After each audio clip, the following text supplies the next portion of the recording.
Hey, this is Jeff. Welcome to the Mavrk shop. What we're going to be doing today is I thought I'd show you how we attach our Tracer 62 Euro Nymph line to our smoke reel. First of all, I'm just going to detach the spool, and we already have backing on here. And typically, when you buy a Tracer 62, it comes completely built up for you. It's got the line, the leader butt section, midsection, and cider and tippet ring all put together and built. But when I build a custom setup, I'll just start from scratch and build the whole line from scratch.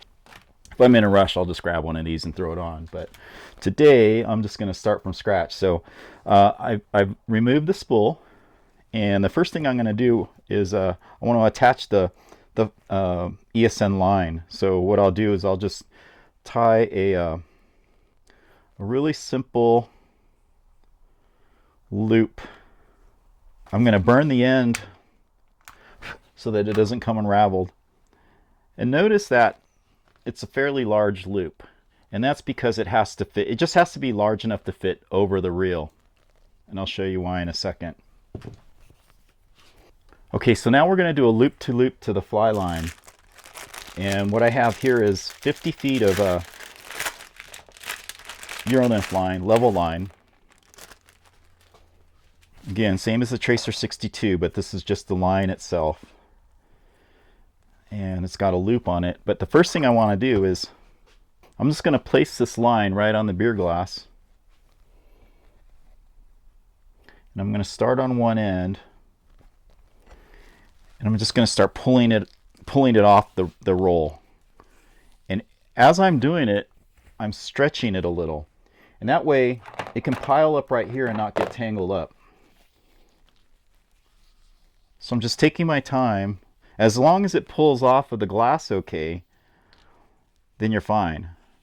But sometimes a loop is caught underneath another loop, and that's when you got to stop and feed it through. But usually it comes off pretty easy. So there's all 50 feet pulled off of the roll. And now I have the loop end.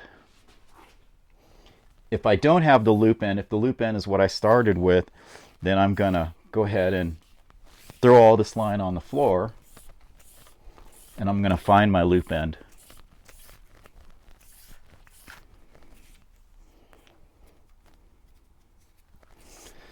Okay. Remember, as long as you pull it off, it's not going to tangle. It's just good to stretch it all out. Okay, so again, I have my loop end here. And now I'm going to attach it to this big loop.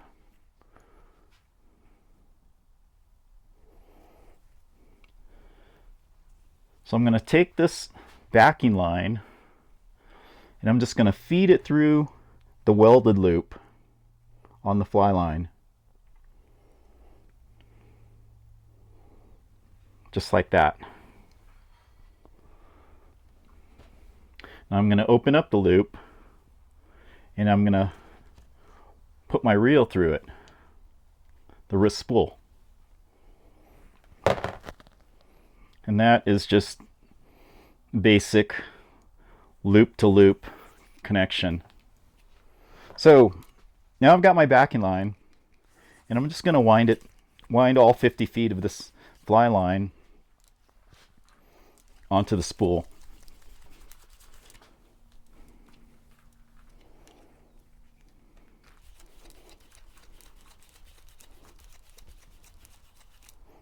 Okay, so once we have our fly line attached to the spool, we're going to take 5 feet of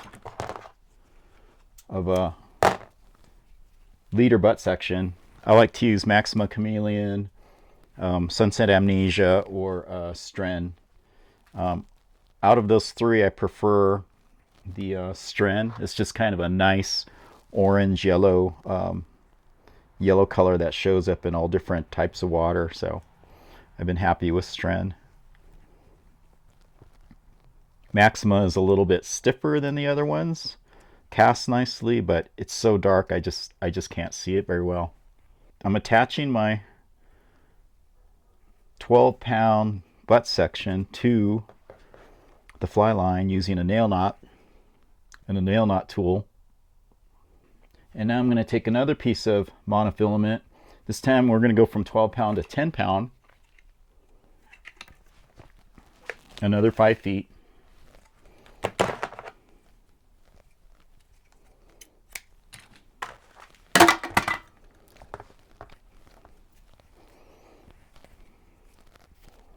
This knot is a little trickier. This is the blood knot. This is the knot that everybody hates. But when you tie hundreds, thousands of these, then you get good at it, so I don't really mind it. These blood knots are great for line-to-line attachments with monofilament. For thin lines, I would stick with a triple surgeon's knot or a Orvis knot. But with monofilament leaders, I always use triple surge. I always use blood knots. Okay, so now there's the blood knot. Now we're going to attach a couple of feet of cider line, about 6-pound cider line.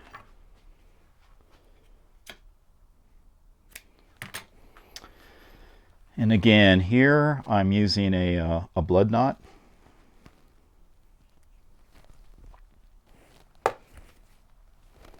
Okay, always test your knots. Okay, so now we have our fly line attached. We've got the 12-pound butt section attached. We've got the 10-pound mid section, and we have some 6-pound cider material. And I'm just gonna put a tippet ring on here, and then we're done. The one thing about tippet rings that I can't stress enough is to not buy cheap quality tippet rings. It's the one thing you have to get premium, because the cheaper tippet rings, the way they make them in a tube, and they just cut them, they slice them, and because they do that, there's square corners, and that'll cut your tippet, even your cider line, your thicker cider line. So I always recommend getting high quality tippet rings from a name brand, because the way they make those is they make them out of wire, round wire. The cross section is wire, so it really is like a donut where it's got rounded corners, and that won't cut your tippet. So you don't want to lose a nice fish just because the tippet ring cut your line. Again, always test it. And if I had a cheap tippet ring, that would have just snapped right off. So okay, so my whole leader is built now, and now I can just wrap it onto my spool. There we go.